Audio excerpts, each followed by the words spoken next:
Do we or don't we trust Kamala to hold the reins in this brave new war of worlds? Don't.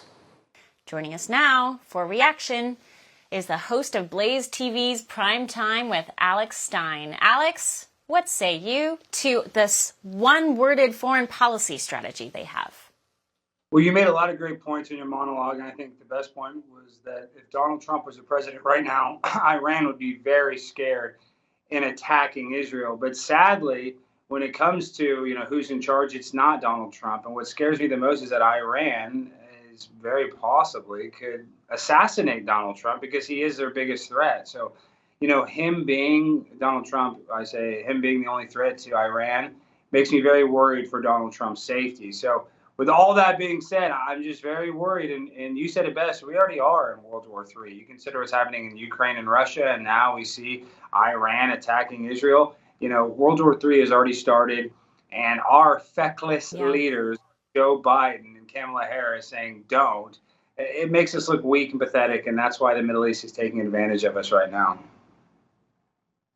I mean, it sounds like a skit you would put together for one of your comedy bits. It just doesn't feel like it's real life. When you listen to what these people say in reaction to serious questions about serious issues, they either have one-worded answers or word slaw. And you can't make heads or tails of what they're saying, but for whatever reason, it's supposed to sound good to anyone who hates Trump. And I guess that's something that you're pretty familiar with. You're familiar with talking to these people who hate Trump. You embed yourself in some of these groups. Are you getting a sense that these people can ever be reasoned with, or are they just always going to be in that eternal, we don't care who's in charge so long as it's not Trump world?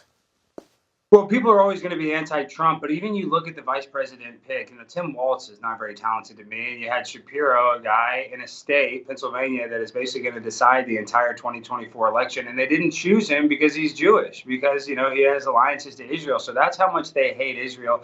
And that's why they don't mind seeing Israel getting bombed. And I'm not even calling them anti-Semitic. I'm just saying on the public stage, they could care less if Israel gets attacked. And Donald Trump will protect Israel. So a lot of these leftists that say they hate Donald Trump, he actually agrees with you a lot more than you would think. So right now, I hope we can take advantage of it, and we see the division within the Democratic Party, and I hope they eat themselves up and they're fighting, and Jill Stein steals some of the votes maybe, and then maybe Donald Trump gets into the White House. But at this point, it's just very sad that we're about to be in World War III and maybe World War IV, considering what's happening in the Ukraine and Russia. And when you saw how we did in Afghanistan versus the Taliban, I'm a little worried about going against Iran, which is a much more formidable opponent, in my opinion. Yeah, you've also confronted lawmakers about their funding for some of these endless wars. And you've confronted guys on both sides of the aisle, guys and gals on both sides of the aisle. And once you get to a certain level in D.C., it seems that the war machine takes precedent over ideology, and it becomes a matter of money and power and how do we keep the war machine rolling? Chanel, you're exactly right. It's basically a uniparty that is just trying to help the military-industrial complex. And there's a saying that politics is just the entertainment division of the military-industrial complex. They give us this illusion that it's right versus left, but really and truly, they just want to. Both sides, the Republicans and the Democrats, are both autographing bombs are going to be dropped on civilians. So it's just a terrible situation. I stand with the people in Israel. Obviously, Iran is a huge threat. Sadly, our current leadership does not feel the same way. So I don't know. I don't know what the outcome of this is going to be. I didn't expect Iran to be sending those bombs. Luckily, there weren't that many casualties. But I think if there's another bombing like this in the very near future, it's not going to be a low casualty amount. And I hope I'm wrong when I say that. For all our viewers asking where One America News is heading in the future, we would like to introduce you to OAN Live.